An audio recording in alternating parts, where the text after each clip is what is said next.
హల్లెలూయా. దేవుని నామముకు మహిమ కలుగును గాక.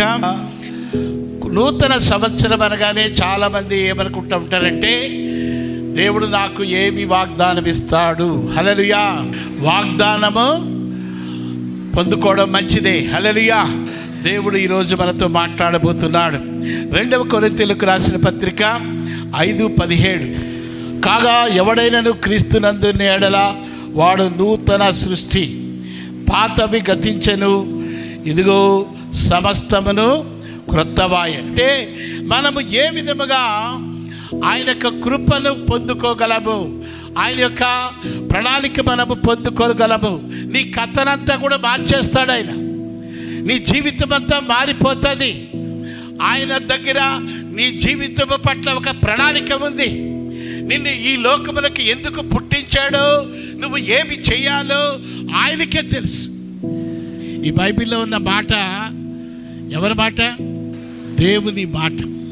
దేవుడు నిన్ను ప్రేమించి నీతో మాట్లాడడానికి ఈ వాక్యాన్ని ఇచ్చాడు నీకు. హల్లెలూయా. వచ్చింది యేసయ్య ఏం తీసుకొచ్చాడు నీకు?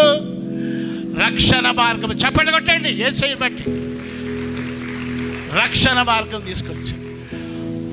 పరిశుద్ధాత్ముడు ఉన్నాడు. పరిశుద్ధాత్ముడిని దేవుడు నీకు నాకు ఈ లోకంలో ఉన్న ప్రతి ఒక్కరికి ఆయన మనకి తోడుగా ఇచ్చాడు. నువ్వు ఏమీ చెయ్యలేని సమయంలో పరిశుద్ధాత్ముడే నీ పక్షంగా చేస్తాడు. వాళ్ళని తిరిగి రెస్టోర్ చేయడానికి యేసుక్రీస్తు వారంట తండ్రి అయిన దేవుడు కుమారుని రూపంలో ఎవరి దగ్గరకు వచ్చాడండి? ఎంత తగ్గించుకున్నాడండి? మరియమ్మ గర్భములో చిన్న పిండంలాగా అయిపోయాడు. చిన్న పిండంలాగా అయిపోయాడు. మరియమ్మకు పరిశుద్ధుడుగా ఆయన పెరిగాడు. 30 సంవత్సరాలు తల్లిదండ్రులకు లోబడ్డాడు. 31 సంవత్సరంలో దేవుడు ఏం చేశాడంటే ఆయన సేవకు పిలిచాడు. అర్థమవుతుందా? బాప్తిస్మం ఇచ్చి యోహాను అంటున్నాడు. బాప్తిస్మం ఇచ్చి యోహాను ఆయన కూడా దేవుడు ఏర్పాటు చేసుకున్నాడు. తల్లి అంట, తల్లి గర్భములో ధరించిన గర్భం నుంచి పుట్టిన వాళ్ళు నెంబర్ 1 పొజిషన్ బాప్తిస్మం ఇచ్చి యోహాను.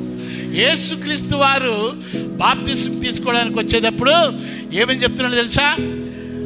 అయ్యా, నీ చెప్పులు విప్పడానికి కూడా నేను పనికిరాను. గట్టిగా అరిచి హల్లెలూయా చెప్పడం కాదు. ప్రేమ యేసయ్య చూపించాడు. పరలోకం నుంచి దిగొచ్చి మన కొరకు శ్రమ అనుభవించి ప్రేమ చూపించాడు. Love in action. విశ్వాసం ఉంటుంది కానీ క్రియలు లేని విశ్వాసము. నీ ప్రేమ చెప్పడానికే కాదు కానీ చేసి చూపియాలి. భార్యకు గొప్ప హానర్ వచ్చిందనుకో, ఆ హానర్లో భాగం ఎవరికి వస్తుంది? భర్త కూడా హ్యాపీ ఫీల్ అవ్వాలి.